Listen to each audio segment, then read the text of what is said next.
the emigrant trail to Scotland. If the district looks prosperous now, there's not a house or institution that hasn't benefited by pounds hard-earned in the likes of Glasgow, Motherwell and Coatbridge. Gweedore people often felt closer to the goings-on in Sauchiehall Street and Argyll Street than to happenings in Dublin's main thoroughfare. Nowadays, industries provide more work locally, yet the bonds with Scotland remain strong and true. The late Hootie Beg Gallagher was a Donegal and Ulster Gaelic football hero who spent 20 years drilling and mining in Scotland. His son, Pádraig, now runs the family public house and hotel. Gaelic is the local tongue, and ironically, alongside the photographs of Hootie in his glory days are images of other legends, McGill, Crerand, Dalglish, revered figures in the homes of Donegal, particularly among the people of Gweedore, in what was once a foreign code, soccer football. Moira Rua Gallagher was 40 years a clippy on the Glasgow trams and learned how to deal with any Rangers supporters who became too cheeky. So we found a Kuristari Gomor, Scartily head, so the Boosty head is will she crack it in Nation, Chester and Guru. And this, you might have a just what a switch she a rish, a gutompa she a rash, a gutomshin fashion was a very. 3 more by. Big-hearted Moira. The jersey of a native son, Packy Bonner, goalkeeper of Glasgow Celtic, is proudly displayed above the bar, alongside one of Pat Crerand's Scottish caps, a Celtic jersey belonging to Jim Brogan, who married a Gweedore girl. Not just tokens or souvenirs, but the very stuff of dreams and dreamers. It's their story we'd like to tell.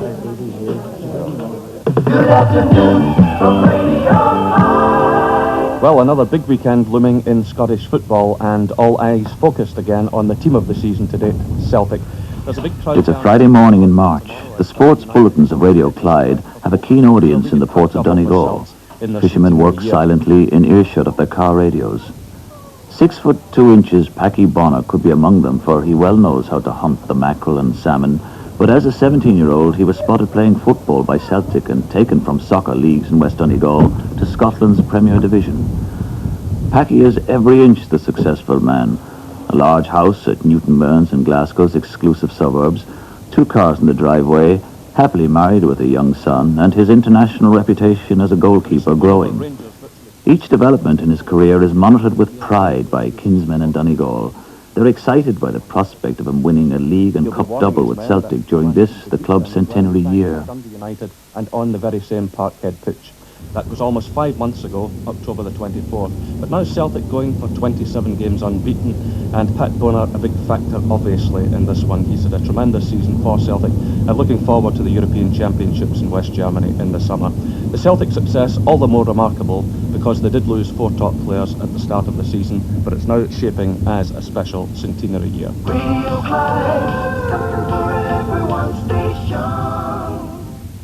Jim Barker from Rathmullen in County Donegal is another man with the match against Dundee United on his mind. He's about to set off for Glasgow.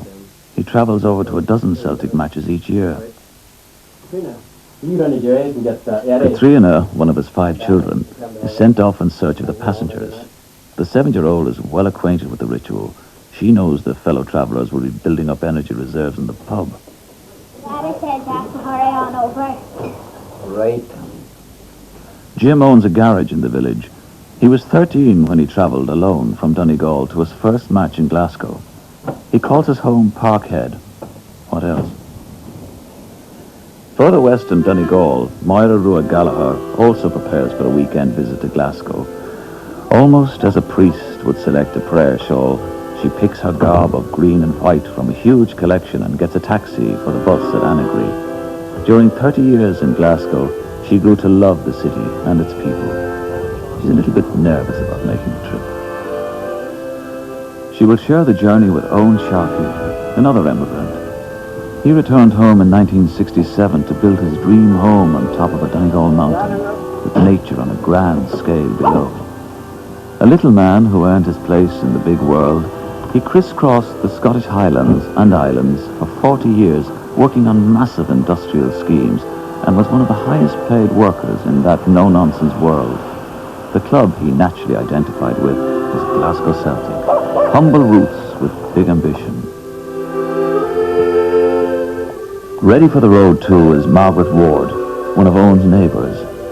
She moved to Scotland when she was 13, but now lives with her parents, her husband and young son, near the shore at Kincastle. Their home overlooks the pitch of local junior soccer team Kedu Rovers, where Packy Bonner once kept goal, learning the tricks of his trade. This is the view from the Rangers' end.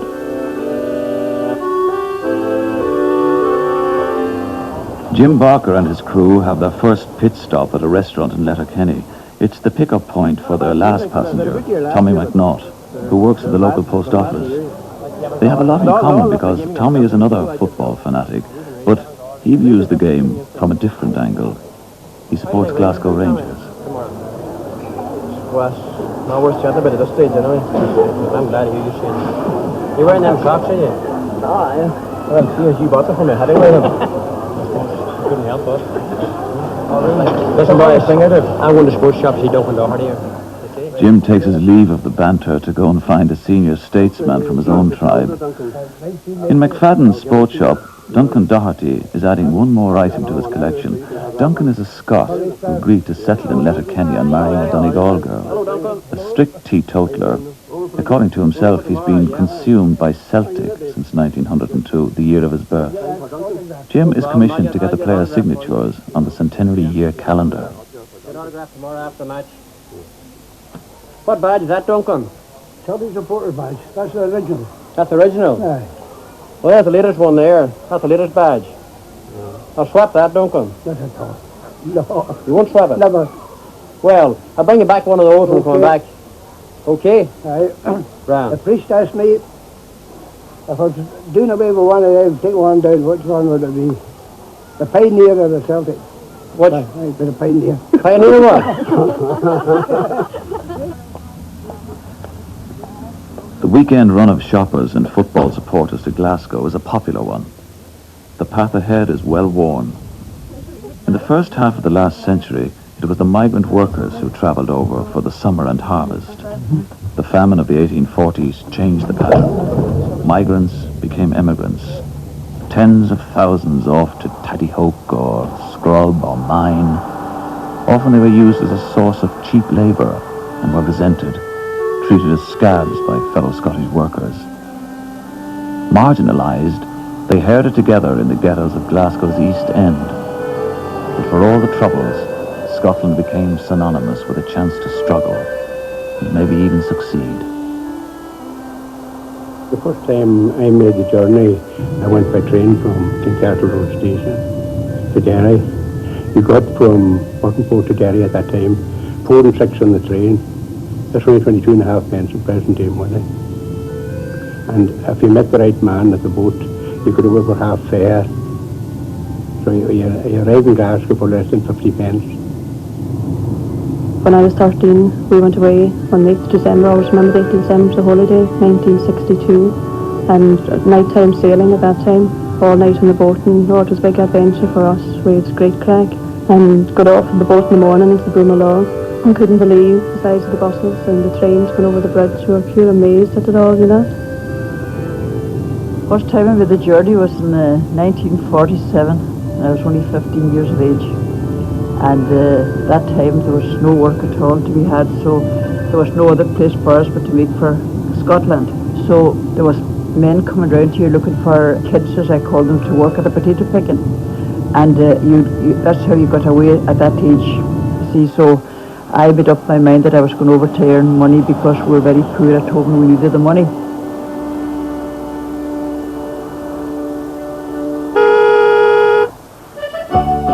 Jim Barker's journey takes him over the border and past the British Army checkpoint in the outskirts of Derry.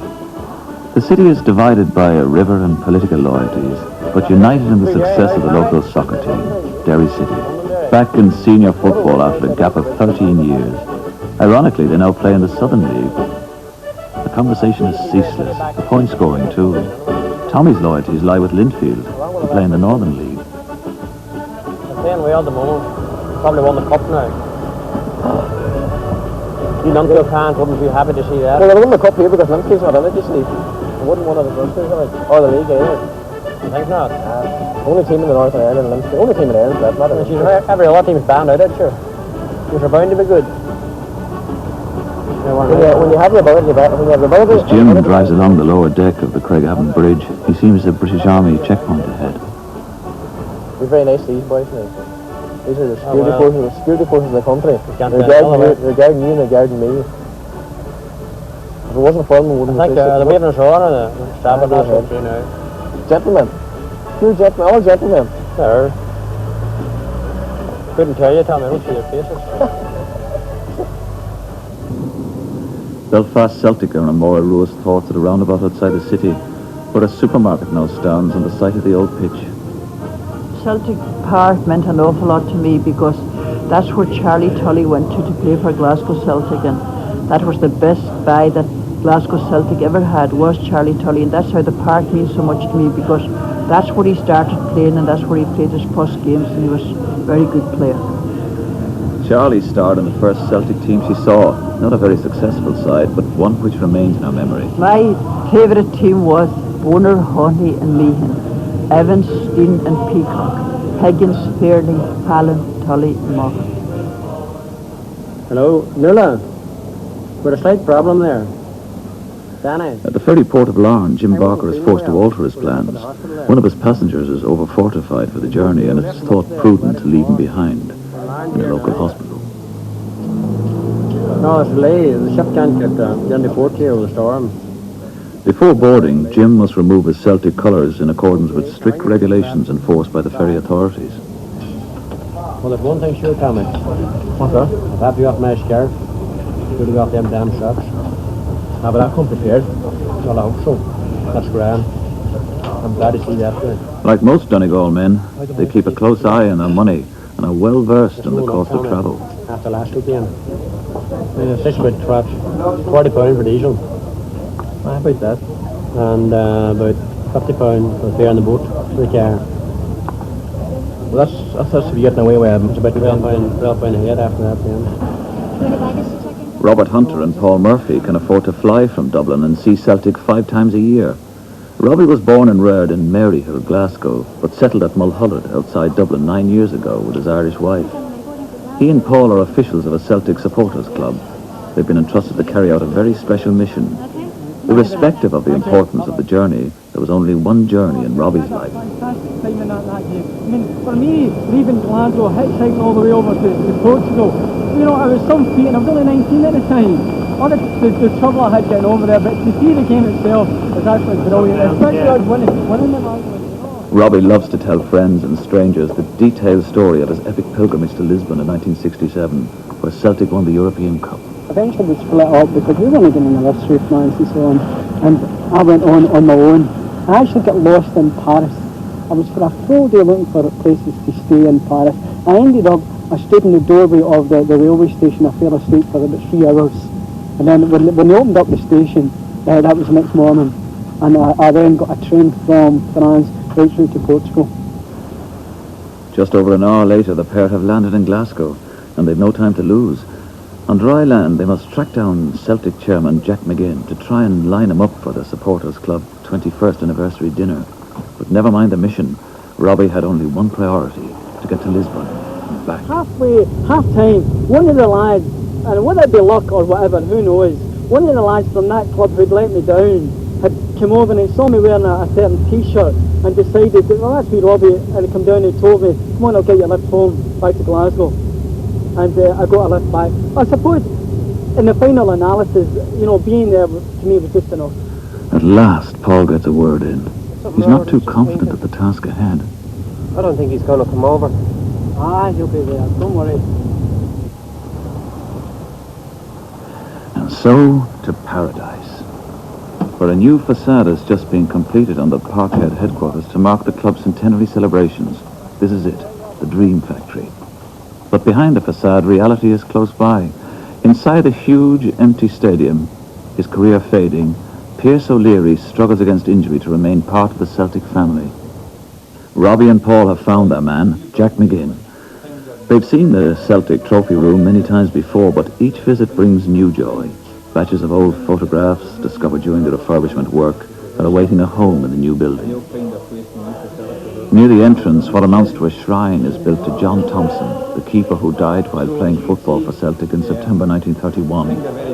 Before 80,000 supporters at Ibrox Park, he was fatally injured when he died at the feet of Rangers centre-forward Sam English. Thompson, a devout Protestant, was aged 23. One tribute claimed him a great player who came to the game as a boy and left it still a boy. Robbie is doing his best to woo the chairman and proudly tells of his supporters club's achievements. McGill was the first editor of the official Celtic magazine, The View, and is preoccupied with projecting the club's profile, particularly so in its centenary year. He shares a Celtic chip about media coverage. What you're really saying is that RTE don't appreciate good football. They don't. Well, yeah, one might say that, one might say that, Celtic. yeah. Well, I think it's up to you guys and all the rest of the people in the Dublin. Make noises about it. Get onto the television, people, and get onto the press and tell. If they don't know about Celtic, they should know about Celtic. Only the best for Celtic fans, Jack. The club is consistent in that view. The top stars, as well as the young reserves, as a matter of routine, autograph footballs for distribution to charities. It's a homely club where supporters are made feel welcome, a key in the door, cup of tea in the hand approach. Jim Barker is on first-name terms with Hugh Clark in the club shop and knows that requests on behalf of old Duncan back in Letterkenny will be treated with respect. There you go, that's the new Centenary badge. And I have two cameras there, Hugh. Will you get the players to autograph them for me tomorrow? No problem. Would you arrange that? Yeah, if you bring them in to me, I'll get them done for you. You go ahead and get tomorrow. them, Eddie. Thanks. Good man. What's that badge now? £1. Meanwhile, Margaret Ward and Moira Rua Gallagher passed the Saturday morning visiting old haunts in the Gorbals. In years gone by, thousands of Irish families lived here.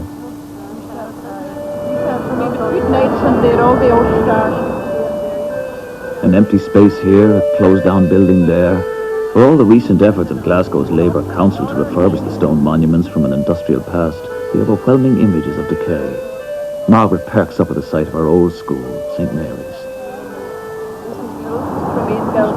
We started off at school at Our Lady in St. Margaret's School and massive big school, and we had great fun there. Really enjoyed the school. Had lovely memories of school days there.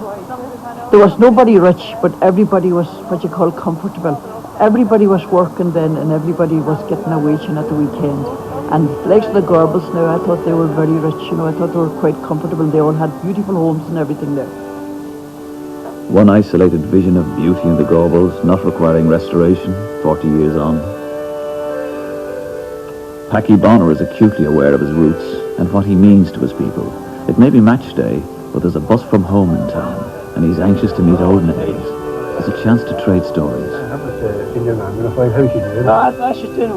doing very well. I think I spoke to her on the phone. I haven't seen her myself for a while. She was supposed to be coming over. She's hoping to come over in the near future. My sister's over at the moment. That you would never know. She may bring her back. Your daughter's booming.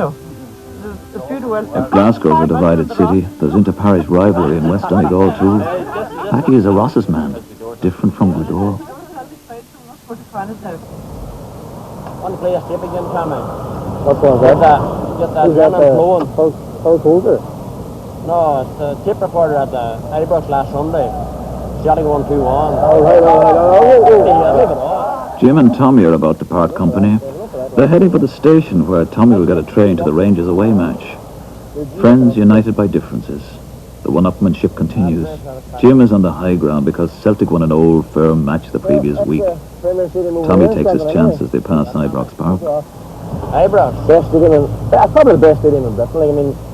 We compared to that place for years. We're not afraid to spend a few pounds. We spend a few pounds in players, spend a few pounds in the stadium. Well, I have very happy memories of Ibrox.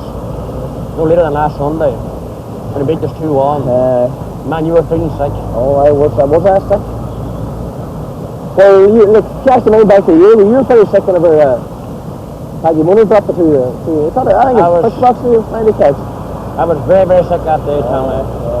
But Paddy, he hasn't got it. He's going to be really bad. Packy hasn't dropped many since that. I was calling him last Sunday, impeccable Packy. A low-known Sharkey remembers how the streets of Glasgow were a welcome sight during his labouring days. Saturdays meant the few morning drinks and the walk to Parkhead.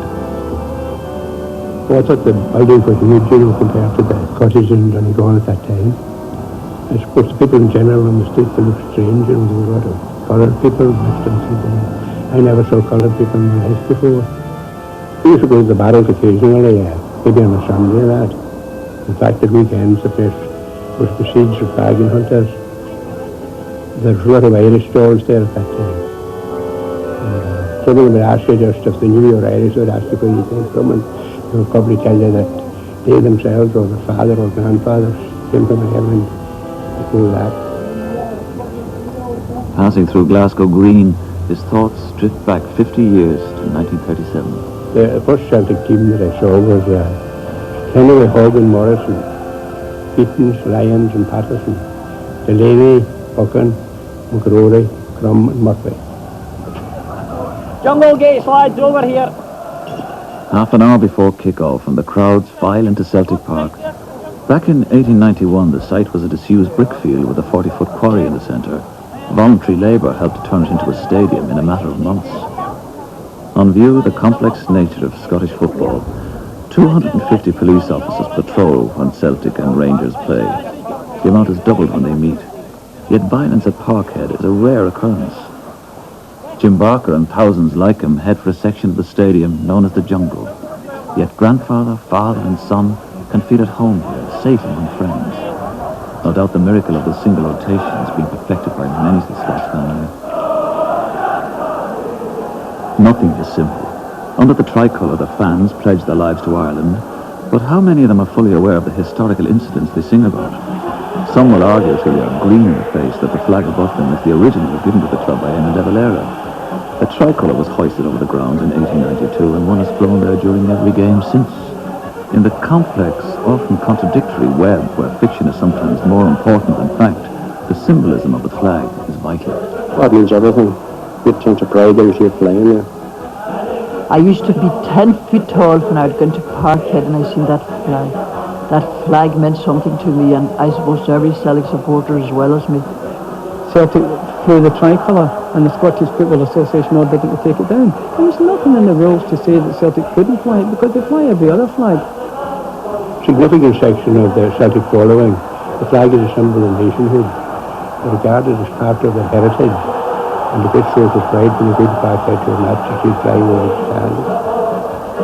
Celtic spirit must stem from the Irishness of the club. The fact that the tricolour is flying over the stadium. When Celtic won the European Cup, in Lisbon in 1967, on that occasion there were so many Irish flags in the territory that some continental commentators were under the impression that it was an Irish team that was involved. Most of the Celtic fans, they were all Irish descent. If you had a match, no matter what match I go to, who I'm talking to, the grandmothers Irish, the great-grandfathers Irish, they seem very proud of the fact. I think the tradition of the club always been second best. Probably relates to the Irish-English thing, where Irish have always felt under the thumb of the English, and I think Celtic have always felt second best citizens against Rangers maybe. Despite the encouragement from the terraces, Celtic can only draw 0-0 with Dundee United. From the press box, the word is relayed to Scotland and beyond that Celtic's title is still on course, but not yet captured.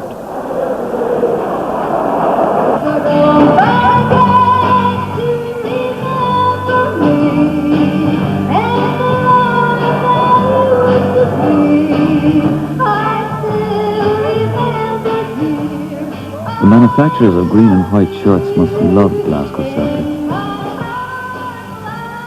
In the early days, many of the Celtic supporters clubs were run under the auspices of the Legion of the Cross, a temperance organisation. The link didn't endear them to some of Celtic's first directors, many of whom were publicans. In the middle of the party, let's take a check on our friend Robbie Hunter and see what he's on about. I mean, I used to say, well, you're lucky, but I remember being in the chapel the Mass, and the tears was coming down my face. I was praying, I was laying and everything, the rosary beads out, because it was so interesting to get there. As soon as I got there, I wanted to get home. I'd never been out of Glasgow in my life. I'd gone to Ireland and stayed with my brothers. I wanted to get to March, but I wanted to go home to my mammy. You know? Comedian Big Bill Gilfinnan is on his feet. His routine must include the one about the mother-in-law and Rangers, the dog and Rangers, the wife and Rangers, and the number one target for abuse, Rangers manager Graham Souness.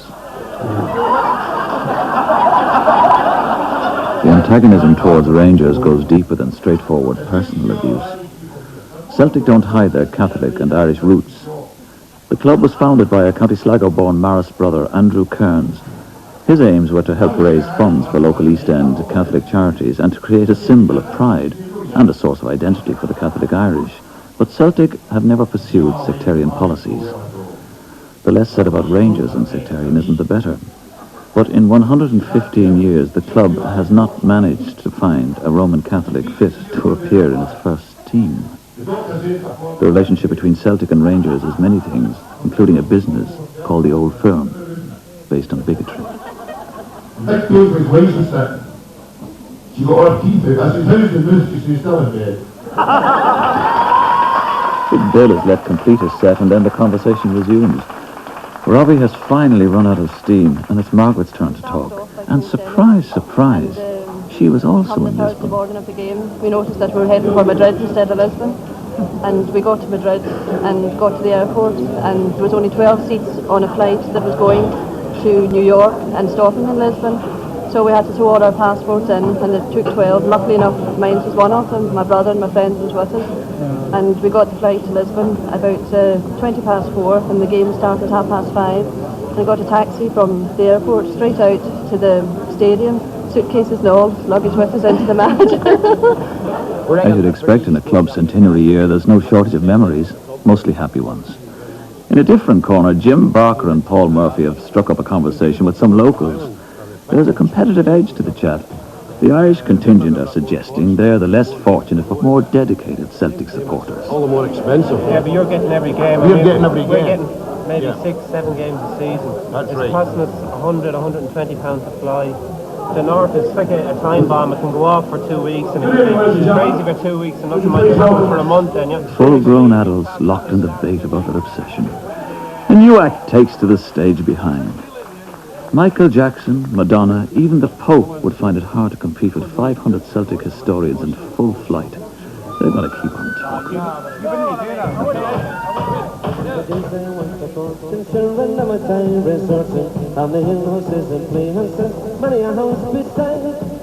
Ironically, it's a song about immigration. Sunday morning, coming down. After attending Mass in Glasgow, the passengers on McGill's bus head towards the ferry boat at Stranraer.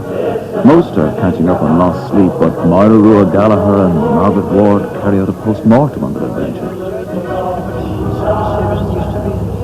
Crowds all changed and the people's all away and all the crack. I enjoyed the crack last night, it was good, but I don't think I would like to stay it all the time now.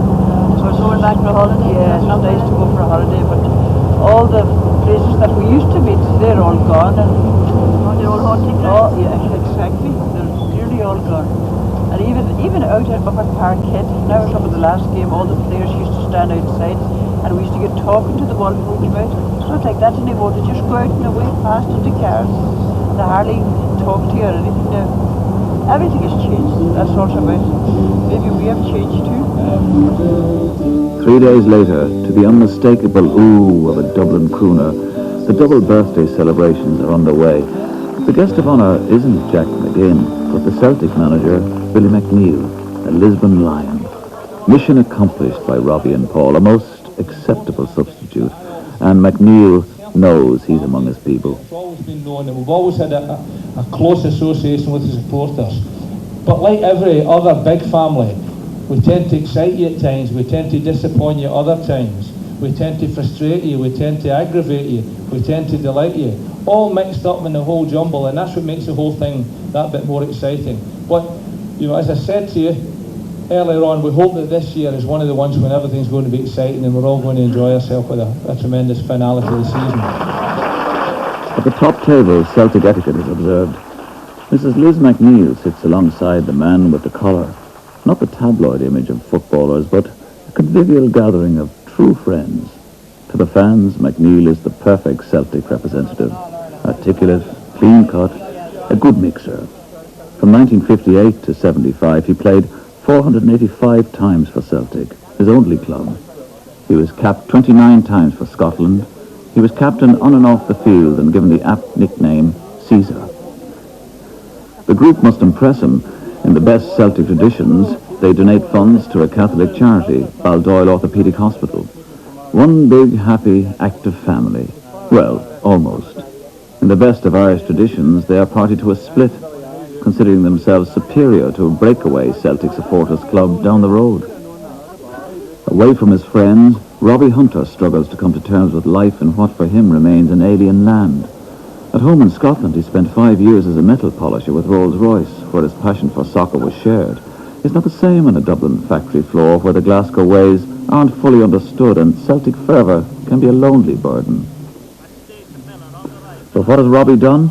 Within weeks of moving to his new home, he built a sanctuary at the bottom of the garden, wall-to-wall, green and white, a ghetto blaster tuned to Radio Scotland, a retreat to keep in touch with his soul. When we came to Amy, she said, no photographs in the bedrooms, I've had enough. So I said, okay, I'll build a shed. And the shed will never go. I'll live in the shed, I'll die around that shed. That stays, you know, it is a shrine. It's for all my memorabilia, I don't need to clutter the house up. We never missed a Saturday when we lived over there, over at Parkhead and away games and that. And we moved over here then. It was his ambition to have a place where he could have a sit and listen to all the football matches. Businessman Paul Murphy says his obsession began in boyhood and a meeting with Sean Fallon, an Irish Celt. The fact that my father was involved with St. Patrick's Athletic and an ex-Celtic man was then came to be player manager, John Coleraine. My father was very, very pally with John Coleraine.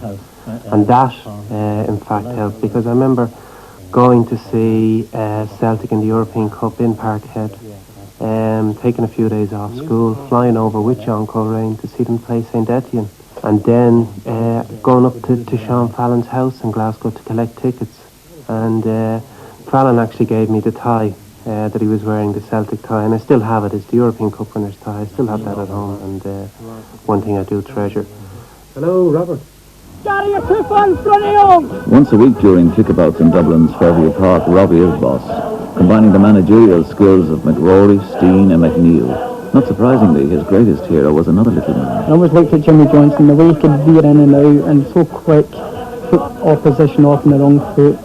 I idolised him because I played number 7. Everybody, no matter where in your life, everybody wants the underdog to win. Whether it be the underdog in footballing or in a job position, or the underdog in Celtic and Rangers position. So they always want the underdog to win. Bye! New club member. At the supporters club meeting, the latest Celtic video has arrived. But before it can be screened, other matters must be addressed. McNeil's men have qualified for the Cup semi-final, and large numbers will travel to Glasgow. They're anxious to make the most of the visit.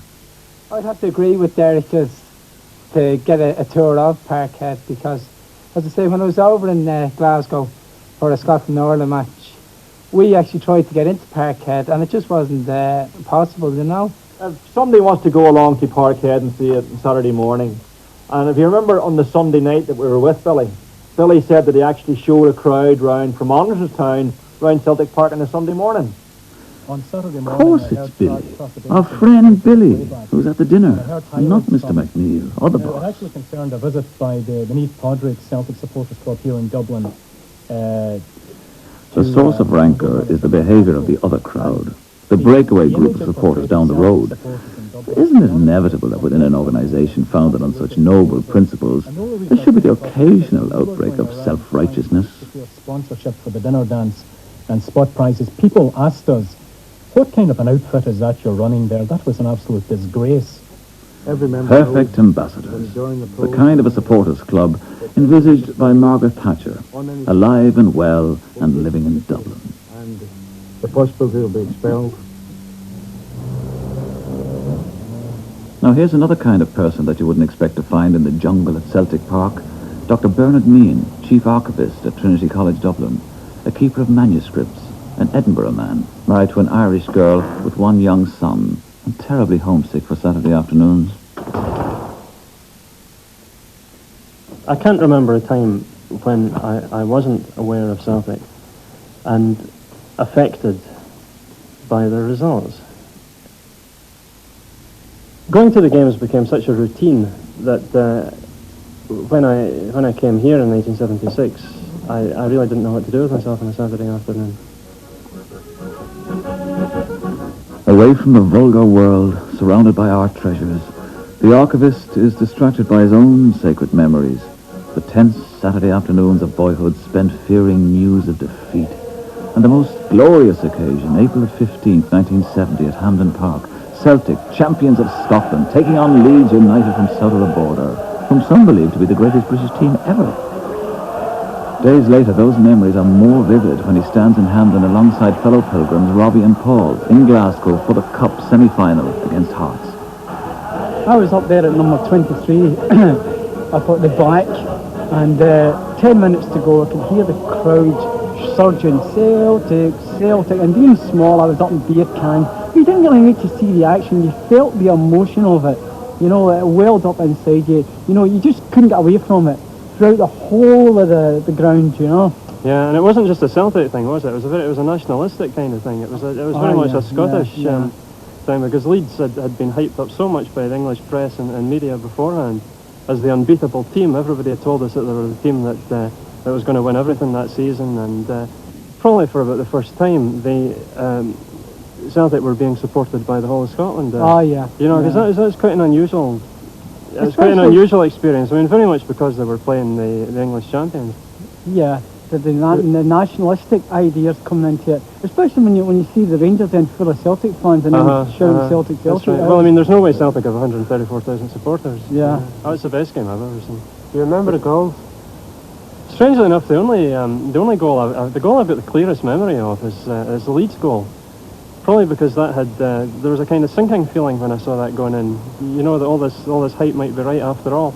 Because where we were, we could see we had a direct line on all the goals down there. But there was a shot from Bremner, and you could see it snaking in. You saw it taking more than one bend as it went in. It was a completely unstoppable shot. That made it 1-each, didn't it? That's right. 1-each. The talk of bold deeds becomes too much for Robert. A lifetime ambition is about to be achieved. He takes off like his greatest hero, Jimmy Johnson, weaving a pack down the right touchline towards the Celtic end. Ground's about to be out now any minute. He doesn't run as quick playing football.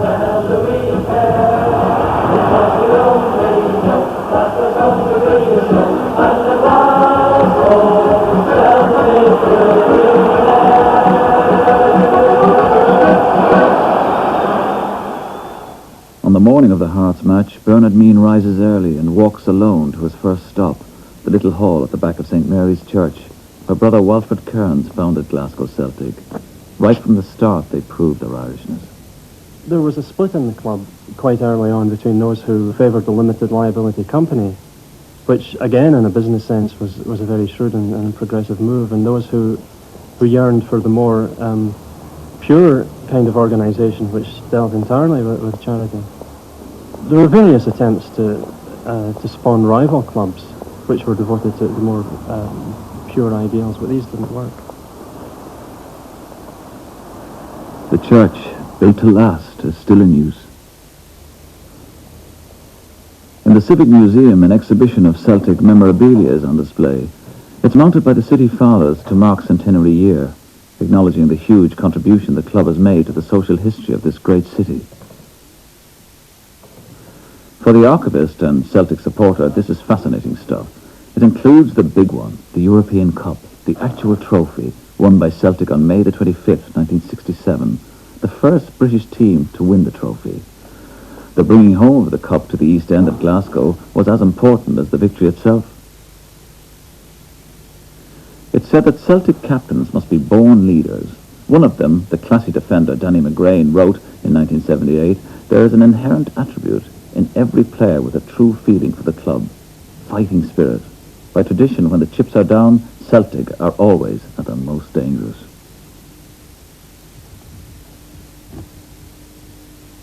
A man who understands the significance of the European Cup's return to Glasgow's East End is Brian Wilson, a Protestant from Ayrshire and Labour MP, who was drawn to Celtic because of their concern with the working classes. They're very much the same kind of thing as trade union banners, aren't they? Yeah, it must have been a real art form in itself around that time. The first of these break clubs was, appropriately enough, St Mary's, and the picture on it was of Tom Maley. Does that survive? I don't think so. But the break club spread quite rapidly, and they used to meet at Carlton Place in the centre of Glasgow, and they would then set off for wherever they were going with this procession of breaks with the banners and fully unfurled, and it must have been quite a sight. But the whole thing, as it grew, it also began to become the focal point for rowdyism and the various, the Celtic break clubs would meet the Rangers break clubs and so on. And I think by the time, certainly of the First World War, it had become more of an embarrassment than anything else. There was a time in the 1890s, wasn't there, when they were at variance with the club. They disagreed with the club about signing policies and things like this. Some things never change. Like the man said, some things never change, including the predicament of the youngster left waiting outside the pub while Daddy, Celtic supporter and de facto a club historian, discusses important matters. Generations back, young Irishmen were hired as labourers in Michael Herity's bar on Glasgow's south side.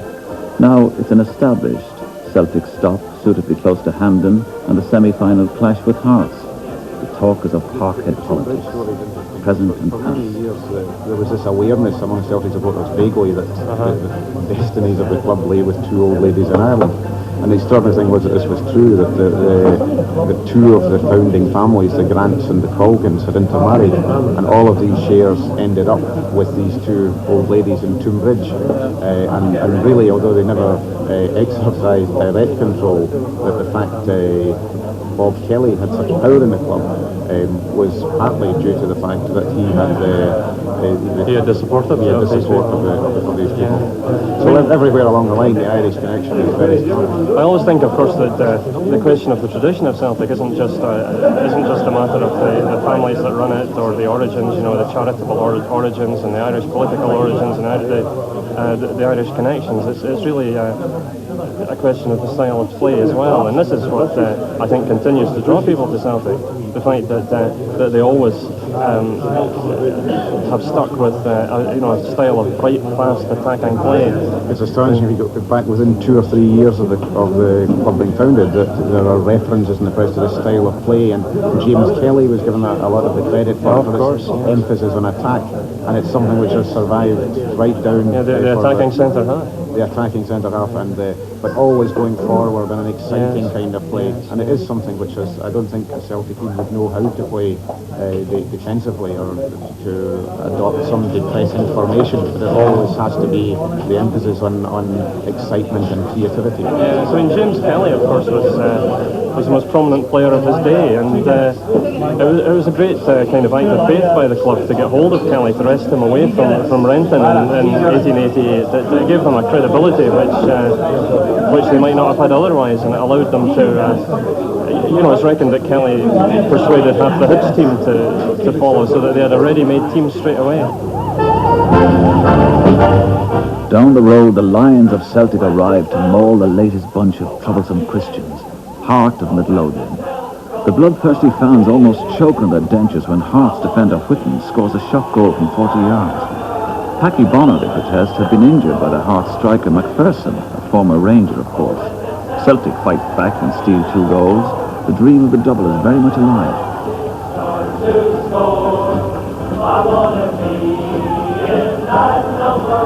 Still pale with tension, 2 Pilgrims have one last score to settle.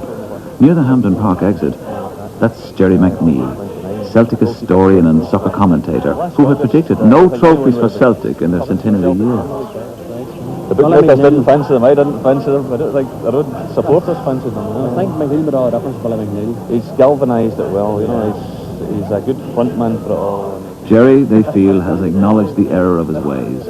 Gracious in victory, the pair and thousands more go to begin the serious analysis in the nearest pub. Glasgow is a city of drama, where some theatre groups survive by dealing with subjects close to its people. It's no surprise that the pursuit of populist issues considered in this particular year should include Glasgow Celtic. The work on stage at the Pavilion Theatre tells the story of an Irish family and their dynastic associations with the Celtic Club. In an appropriate setting, Brian and Bernard meet up with the producers of the play, Dave McLennan and Dave Anderson. The political affiliations and interests of that group of people. I mean, Glass was very active in the home government branch of the Irish National League and very close. Through the years, the Celtic movement had strong political links with the Scottish trade union movement, the Labour Party and the Independent Labour Party. The associations go back to its first patron, Michael Davitt, the Irish Patriot. I don't know what the equivalent would be today if you were starting with some Davitt sporting club. coming along and saying Celtic, and the fans at the time, well, this is 1892. 1892, yeah. They all laughed every time he every time he pronounced the thing as Celtic rather than Celtic. This was in his speech after opening the new ground. Right. With the turf. The sort of Donegal turf with shamrocks grown out of it. It's a great story. It's a brilliant story where he was talking there about how he hoped that sort of Donegal turf would be slippery to every Saxon foe that. See, the name Celtic is very interesting, and this is where the whole Davitt role becomes important, because in the years before Celtic were founded, Davitt was stomping Scotland, and particularly the Highlands, talking about the community of interest that existed between Scotland and Ireland, the Land League in Ireland and the land movement in the Highlands of Scotland. And he was stressing the commonality of interest and using this word Celtic over and over again. And that was a way into the Protestant north of Ireland. If you could make common cause between the Catholic Land League in the south of Ireland and the Proctors of Scotland, then you begin to build bridges towards the Protestant north of Ireland. But it feeds into so many other things that Celtic took a very definite decision that there would be none of this sectarian nonsense in the earliest days, and they've remained true to that throughout. Such highfalutin talk is all very well, but history is all about heroes. After the match, Robbie and Paul are meeting theirs. The little man who doesn't look so vulnerable out of his working clothes, Jimmy Johnson, and former captain, Danny McGrain. And who'd have thought that Bernard, the archivist, the Edinburgh Dawn, would cherish an ambition to hear the stories of a foxy, gutsy little working-class Protestant, Bertie Auld, who stoked the Celtic engine room in the 60s. And that gave us a marvellous kick. Did I ever tell you the story about the Catholic Church and the Orange Lodge and the sports quiz? Tell us about it. Well, the Catholic Church and the Orange Lodge had a sports quiz in a big hall, and it was really jam-packed through, all the tickets was sold. And the quiz master says, right, both teams ready, sit down, fingers in the button. First question. Who was the first British club to win the European Cup? Catholic Church in right away. Celtic, 2 points. Second question. Who was the Scottish team that won 9 championships in the trot? Catholic Church in right away. Catholic Church, Celtic, 4 points. So the chairman of the Orange Lodge stood up, he says, excuse me, quizmaster, he says, I think these questions are favouring the opposition. So the quizmaster said, sit down, your time will come. Teams ready? Yes? Fingers in the button. Third question. Who scored the League Cup goal for Rangers? Orange Lodge in right away. What League Cup final? So you won your mate 7-1.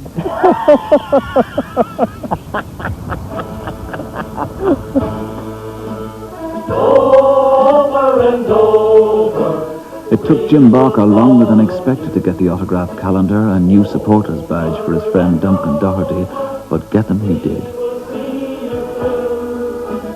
We are Celtic supporters, faithful through and through, and over we will follow. It's 40 years since Duncan's exile began in Ireland. The recent death of his wife, Marjorie, means that his life is all the more difficult now. He leaves the house most days to walk the town, stopping in shops and houses where there's a chance to talk about Celtic. That's Duncan. That's Johnny Thompson's death. That's Jimmy McShay and Charlie Beaton.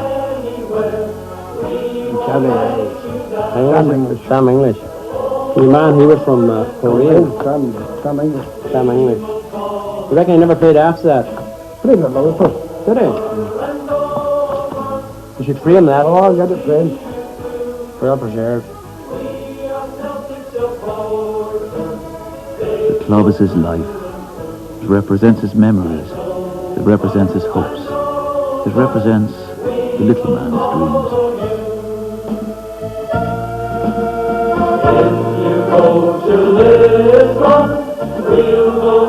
Drama to the end.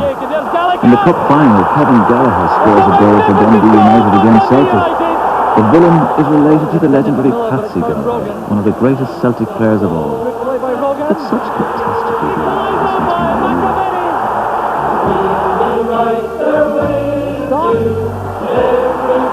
In a beautiful piece of casting, Conservative Prime Minister Margaret Thatcher stoops to present the trophy. 100 years on, the Celtic dreams in good hands. We are Celtic supporters, faithful through and through.